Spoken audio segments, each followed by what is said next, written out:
नमस्कार मु बालुकेश्वर बेहरा पुणी गोटे नुआ वीडियो को आपण उपस्थापन को नमस्कार आउ मो वीडियोटा को देखुथिबारु आपण देखुथिबे आपण लाइक सब्सक्राइब मध्य करुथिबे आपण को एति अनुरोध जदि मु भूल तथ्य उपस्थापन करे ताहाले आपण मते कमेंट करबा को भूलिबे नाही जदि मु भूल कथा उपस्थापन करे ताहाले मोर मते कमेंट करबा को भूलिबे नाही कथाटी हला कोन ना मु कहितली आमे महिमा मंडन करैबा जने व्यक्तिंकर प्रमोद दिगाल सार बा महाज्ञानी व्यक्तिंकर ताकर नेक्स्ट टॉपिक थला मु मोबाइल बारंबार देखैबी सेटा को देखौजी कौन से टॉपिकटा हला बहुत बढ़िया सावरकर गोटे जगह कहउचंदी हिंदू किए जे ए भारत भूमि रे जन्म जन्म जे ये भारत भूमि की मानुची मो माँ बोली ताकू पालुची सी हिंदू हिंदू मुस्लिम बोली कहि ना सी एमती विचार सही विचार को सामना को अणा जाऊ नाही तांको कहा गला माफी वीर सही विचारधारा जते आसीबो धीरे धीरे कौन मुस्लिम नथिले कि राष्ट्रवादी थिले बहुत बढ़िया लोग थिले तो तांको कथा केही भी सामना को अणु नांती आलोचना करू नांती कारण से गुडा आसी गला आउर एक हे हाँ एमाने चाहते भारत में मुस्लिम माने भी एमती हिंदू मान विरोध करूथांतु आउ हिंदू मान को भाग भाग करिया पे ए भीमुआ माने सब लागि के करूथांतु माने वर्ष वर्ष धरी हमकु और जेमती गोटे कहते ब्राह्मण माने हमकु 300 वर्ष धरी 3000 वर्ष धरी हमकु अत्याचार करथिले तो सही मूर्ख गुडा को मु कोन बा कहिबी मते खाली छोट छोट उत्तर देबे से माने तांको उत्तर आपण दे दे भारत को केते 100 वर्ष ब्रिटिश शासन कले ब्रिटिश 200 वर्ष मुगल 700 वर्ष 700 600 700 700 वर्ष ये होला 900 वर्ष 900 वर्ष रो इतिहास हमको जणा नाही मते कहंतु मुगल शासन रे को ब्राह्मण सत्ता रे थिले के नथिले ब्रिटिश शासन रे टॉपिकटा हला जे जो किछि कथा अछि ना जे मुगल माने केते वर्ष शासन करथिले आउ इंग्रेजी माने केते वर्ष शासन करथिले आमको 9 वर्ष रो इतिहास जणा नाही बा आम मानक 9 वर्ष इतिहास जणा नाही से कोन कहबे से कहि दे रे मुगल समय के थिला ताको कहिबा कथा हला ए टॉपिक ठीक अछि मुगल समय कोन किए थिले नथिले म आपनको इतिहास रे कहूची शुणु पुणी षष्ठ श्रेणी सप्तम श्रेणी बही काढ़िया को पढ़ो बोधे मत जहाँ लगे आपण बोधे षष्ठ सप्तम श्रेणी बही पढ़ी ना पुणी आउ थे काढ़िया को पड़ो कहीं कहली ना आपण कहले मुगल समय से लोक थिले कि नहीं कंट्रोवर्सी हो सो कॉल्ड ब्राह्मण लोक जो आप कहते ना 3004 वर्ष लोक मिछरे शासन कर ना मुझे कथा ही कहूँ आपन को सही कथा ही कहूँ मो पाखे भी से लोक बसती ब्राह्मण लोक मु बहुत जगह बसे आप जगह बसी पार मुझे से कथा कहूँ पुणी आउ समस्त केवल स्पेसिफिक आपण से वीडियोटा आउ जदि के को वर्ग देखिके मत खराब होती तेणुक मुझे वीडियो करूना जी भूल तथ्य उपस्थापन कर वीडियो कर जो इतिहासटा मु पढ़ी समस्ते पढ़ी से इतिहास बोधे आपण पढ़ी नाहांती तो से मुझे कहूँ आउ थे षष्ठ सप्तम जाइए पढ़ी आसतु ठीक अच्छे बेला पहले अष्टम पर्यंत आउटे अष्टम बही आउटे पुनर्बार पढ़ी दिंतु जे मुगल समय सबुठू अधिक मुगलकारी माने मुगल शासक माने जोटा कहती विशेषकर औरंगजेब भारत रे अनेक मंदिर गुड़िक कौन करछंती आक्रमण करछंती बहुत मंदिर गुड़िक आक्रमण करछंती से मध्य रे क्षति पहुंचाई बहुत मंदिर अच्छी 17 थर गोटे मंदिर को से आक्रमण करछंती 17 मंदिर को आक्रमण करछंती ऐतिहासिक सत्य जना पड़े काशी विश्वनाथ मंदिर आउ ज्ञानवापी मस्जिद निर्माण होता बुझे ज्ञानवापी मस्जिद निर्माण अच्छी कि एबे अछि जानिनी किंतु हेइथिला। कृष्ण जन्मभूमि मंदिर मथुरा, कृष्णजमी मंदिर मथुरा या भांगी से औरंगजेब ईदगाह मस्जिद निर्माण करथिले। आ गोटे कहूँ सोमनाथ गुजरात मंदिर प्रथमे मेहमूद गजनी 11 शताब्दी रे भांगी थिले। पर औरंगजेब पुनर्बार आक्रमण करी क्षति करथिले। विश्वनाथ मंदिर वाराणसी छोट बड़ मंदिर 1000 रु अधिक मंदिर से समय से भांगी थिले। विदेशी आक्रांता मेहमूद गजनी एमती कि पुरी मंदिर मध्य ताकर सैन्य माने छाड़ी नांती जगन्नाथंकर मंदिर से काल रे। तो चिंता करंतु से टाइम रे मंदिर मानकर पूजा सुजा व्यवस्था किए करुथला? आपण हरिजन होइकरी करुथले, हरिंकर जन बोध हुए मंदिर भांगी नथिले औरंगजेब। आ ताले काहे कि एते राग तांको उपरे, मुसलमान को ऊपर एते राग कहीं आपणकर? आउ मुगल मान जो कौच मुसलमान मुगल मान तो ना अलग कि मुगल मान अलग अलग ही। तो 1000 रु अधिक मंदिर भांगी इनक्लूडेड बाय आम जगन्नाथ मंदिर इनक्लूडेड अच्छी।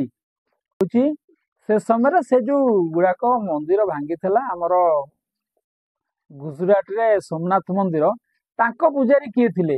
आपण थिले ना आपणकर जो हरिजन शब्दर वार्ड जो व्यवहार होती से माने थिले? कहले कह इतिहास आउ टिके पुनराय पढ़ी दियंतु। एटा एबेर इतिहास न षष्ठ सप्तम श्रेणी इतिहास आम मंदिर गुड़ा सब भंगा बुझले। से समय कौ मान थिले मंदिर आप पूजा करथिले बधे भोग लगौथिले बुझले। आउ आपण कहते आमर कोटा ना एसटी लोक जो अनुसूचित जनजाति से माने आम हिंदू धर्म रे आसंती कि नाहांती ना आसंती नाही।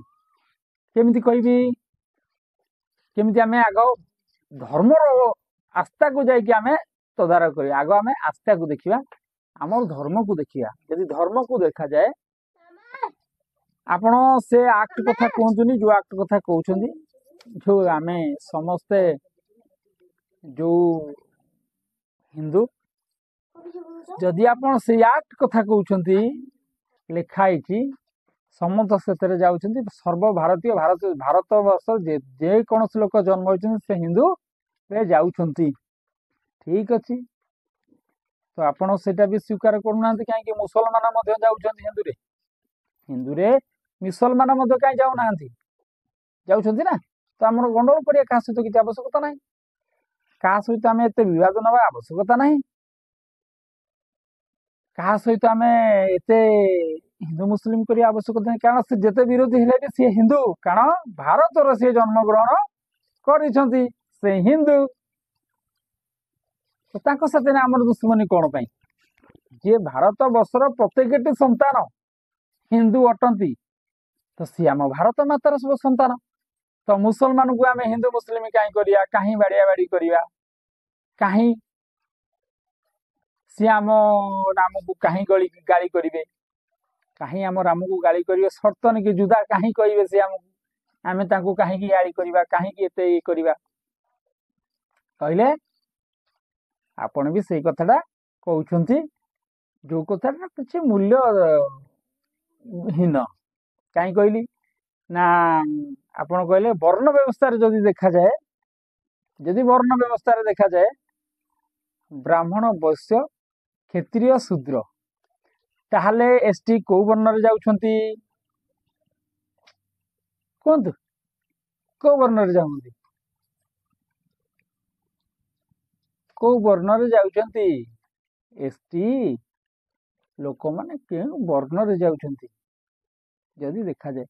जदि सेमती देखा जाए भारत प्रत्येक हिंदू मुसलमान मध्य हिंदू जेते धर्म लोक सब अछंती हिंदू तो आम सहित किसी दुश्मनी ना गंडलटा ना आम सुखिला କାହିଁକି ଗଣ୍ଡଗୋଳ କରିବା, ସେ ସେମିତି ଭୁଗୁଥାନ୍ତୁ। ସେ ତ ହିନ୍ଦୁ ନା ଭାଇ, ଆମରି ଲୋକ, ଆପଣ କହିବା ମୁତାବକ ଆମେ କାହିଁ ତାକୁ ଆଉ କିଛି କହିବା ଆବଶ୍ୟକତା ନାହିଁ। ଆପଣ କହୁଛନ୍ତି ଉଷୁନା, ପୁଣି କହୁଛନ୍ତି ଅରୁଆ। ଆରେ ଭାଇ ଗୋଟେ ତ କଥା କୁହନ୍ତୁ, ଉଷୁନା ଅରୁଆ ନା, ଆଇଦର ଅରୁଆ ଆଇଦର ଉଷୁନା, ଗୋଟିଏ କଥା କୁହନ୍ତୁ। ଆଉ ପୁଣି ଆଉ ଗୋଟେ କହୁଛି 342 ଆର୍ଟିକଲ 342 କହୁଛି ଯଦି ଆପଣ ଗୋଟେ ଟ୍ରାଇବେଲ ଯୋଉ କହୁଛନ୍ତି ଆମର ଅନୁସୂଚିତ ଜନଜାତିକୁ ହିନ୍ଦୁ ଧର୍ମରେ ଆଡ କରିବା ପାଇଁ ଚାହୁଁଛନ୍ତି, ତାହେଲେ 342 ଧାରା ଦେଇ ଆପଣ ତାଙ୍କୁ ଆଡ କରିବେ ବା ତାଙ୍କୁ ସ୍ୱୀକୃତି ଦେବେ। ବୁଝିପାରିଲେ? ସେପଟେ ଆକ୍ଟ ଲେଖୁଛି ଯେ ଆମର ସମସ୍ତଙ୍କର ଯେତେ ସବୁ ଭାରତୀୟରେ ଭାରତ ବର୍ଷରେ ଯେକୌଣସି ଯିଏ ଜନ୍ମ କରିଛି ସେ ହିନ୍ଦୁ। ଠିକ ଅଛି, ମନା କରୁନି, ସେଥିରେ ବି ସେଇଆ ଲେଖା ଅଛି। ମୁଁ ଆପଣ କହୁଛି 342 ଆପଣ ଯାଆନ୍ତୁ, ଆର୍ଟିକଲ ନମ୍ବର 342, ବୁଝିଲେ? ସେଠି ଯାଇ ଚେକ୍ କରନ୍ତୁ ଯେ ଗୋଟେ ଆମର ଏସଟି ଲୋକକୁ ଯଦି ହିନ୍ଦୁ ଧର୍ମରେ ଭର୍ତ୍ତି କରାଯାଏ ତାହେଲେ 342 ରୁଟ୍ ଅଫ୍ କଜ୍, ବୁଝିଲେ? ତ ଆପଣଙ୍କୁ ସେ କୌଣସି ମତେ ହିନ୍ଦୁରେ ଯାଉନାହାନ୍ତି କହିଦେଲେ ହବନି ଆଜ୍ଞା। ଯୋଉଟା ପ୍ରପରଲି ଆପଣ ଯଦି ସମସ୍ତେ ହିନ୍ଦୁ ବୋଲି ସିଏ ଯାଉଛନ୍ତି ତାହେଲେ ସମସ୍ତେ ହିନ୍ଦୁ। ଆପଣ କହିନ୍ତି ଭାରତ ବର୍ଷରେ ପ୍ରତ୍ୟେକଟି ସନ୍ତାନ ହିନ୍ଦୁ କହିଛି ଆପଣଙ୍କୁ, ଆପଣ ମଧ୍ୟ ସେଇଟା ସ୍ୱୀକାର କରୁଛନ୍ତି। ଭାରତରେ ପ୍ରତ୍ୟେକଟି ମଣିଷ ହିନ୍ଦୁ ଅଟନ୍ତି, ତ ମୁସଲମାନ ମଧ୍ୟ ହିନ୍ଦୁ, ଖ୍ରୀଷ୍ଟିଆନ ମଧ୍ୟ ହିନ୍ଦୁ। ଗାଳି କାହିଁ କରୁଛନ୍ତି? ହାଲୋଲୟା ଗ୍ରୁପ ସେଟିଂ ପୁଣି ବୁଝିଲେ? ଆଉ ଯେମିତି ସର୍ଦ୍ଦାର ତାଙ୍କ ଚେଲା ବି ସେଇଭଳିଆ। ବା କାହାକୁ ଯଦି ଜାଣିନାହାନ୍ତି ଆମେ ସାଇଲେଣ୍ଟ ଅଛୁ, କାହାକୁ କିଛି ଗାଳି ନାହିଁ, କିଛି ନାହିଁ, ସବୁ ଉପର ବାଲା, ବୁଝିଲେ କି? ତ କାହାକୁ ଗାଳି କରନ୍ତୁ ନାହିଁ। ଆପଣଙ୍କର ଆଉ ଗୋଟେ ଲୋକ ଆସିକି ସାଇଡରେ ସେଟା ମତେ କ୍ୱେଶ୍ଚିନ୍ କରୁଛି, ଆପଣଙ୍କୁ ଆମ ସହିତ ଡିବେଟ କରିବେ କି? ନିଶ୍ଚିତ କରିବା, କରିବାନି କାହିଁ କରିବା। ଆମେ ପାଠ ପଢିଛୁ କମ କିନ୍ତୁ କରିବୁ, ନିଶ୍ଚିତ ଛାଡିବୁନୁ, ଡିବେଟ କରିବୁ। କିନ୍ତୁ ଆପଣଙ୍କର ମନ ହଉଛି କି ନାଇଁ ଆମେ ଜାଣିନାହୁଁ, କିନ୍ତୁ ତାଙ୍କର ଭାରି ଉଚ୍ଛନ୍ନ ମନ, ଆଲୋ ନାନୀ ଭାରି ଉଚ୍ଛନ୍ନ। ତେଣୁକରି କରିବାନି କାହିଁକି? ଆପଣଙ୍କୁ ମଧ୍ୟ ସେଇ କଥା କହୁଛି, ଔରଙ୍ଗଜେବ ଆମର ଏମାନେ ବହୁତ ଥର ମନ୍ଦିରକୁ ଆକ୍ରମଣ କରିଛନ୍ତି। ଆଉ ଶୂନ୍ୟ ସେ ମନ୍ଦିରରେ କଣ ପୂଜା ହଉନଥିଲା? ଆଇ ଦିଅ କଣ ପୂଜା ହଉନଥିଲେ ନା ଭୋଗ ଲାଗୁନଥିଲା? ମାଲିକେ ତମେ ଭୋଗ ଲଗଉଥିଲ ବୋଧେ? ଭାଇ ଟିକେ ଭାବି ଚିନ୍ତିକି କଥାବାର୍ତ୍ତା କର। ଆଉ ସେ ପ୍ରକାଶ ଭାଇ ଯୋଉ କହନ୍ତି ଟିକେ କହିବାକୁ ଭଲ ଲାଗୁନି ଆମକୁ, ସେଗୁଡାକ ଭାଷା ପ୍ରୟୋଗ କରିବାକୁ ଭଲ ଲାଗୁନି, ବୁଝିଲେ କି? ଯୋଉ ଗୋଟେ ଭୂତ ସର୍ଦ୍ଦାର ବାହାରିଛି, ଆପଣ ଜାଣିଥିବେ, ଭୂତର ସର୍ଦ୍ଦାର ଆମର ଫର୍ଚୁନ ଟାୱାର ପଛପଟେ ବାହାରିଛନ୍ତି। ତା ବିରୁଦ୍ଧରେ ଟିକେ ବୟାନ ବାଜି ଆପଣଙ୍କର ବାଜେନି? କାହିଁ ବାଜିବନି? ତାର କାରଣ ଅଛି, ବୁଝିଲେ କି? ସିଏ ପାଖଣ୍ଡ ବ୍ୟବସ୍ଥାରେ ଆସୁନି। ଆପଣ ସିଏ କହୁଛି ଅନ ଦ ରେକର୍ଡ, ମୁଁ ବି କହୁଛି ଅନ ଦ ରେକର୍ଡ, ଆମ ଗଭର୍ଣ୍ଣମେଣ୍ଟ ଭୂତର ଡ୍ୟୁଟି କରୁଛି ପ୍ରେଜେଣ୍ଟ ପଡୁଛି। ଏଇଟା କିନ୍ତୁ ସତ୍ୟ ଆଜ୍ଞା, ଅନ ଦ ରେକର୍ଡ। ତ ଆପଣ ସେଇ କଥା କହୁଛନ୍ତି। ମୁଁ ବି ଯାଞ୍ଚ କରିବା ପରେ ଜାଣିଲି, ହଁ ଏଇଟା ସତ କଥା କହୁଛି ଲୋକଟା। ସିଏ ଯେତେବେଳେ ଲୋକଟା ସତ କଥା କହୁଛି ତାକୁ ପ୍ରାଧାନ୍ୟ ଦିଆଯିବ, କିନ୍ତୁ ତାହାର ଜବାବ କେହି ଦେଇପାରିବେନି। ମୁଁ ଯାହା ଦେଖିଲି ସେ ପରଫେକ୍ଟ କଥା କହୁଛି। ତେଣୁକରି ଆପଣ ମଧ୍ୟ ସେଇ କଥା କହୁଛନ୍ତି ଯେ ସେ ସମୟରେ କେହି ବ୍ରାହ୍ମଣ ନଥିଲେ, ରୁଟ୍ ଅଫ୍ କଜ୍ ସେ ତ ସେ ମନକୁ ମନ୍ଦିର ପୂଜା ହଉଥିଲା।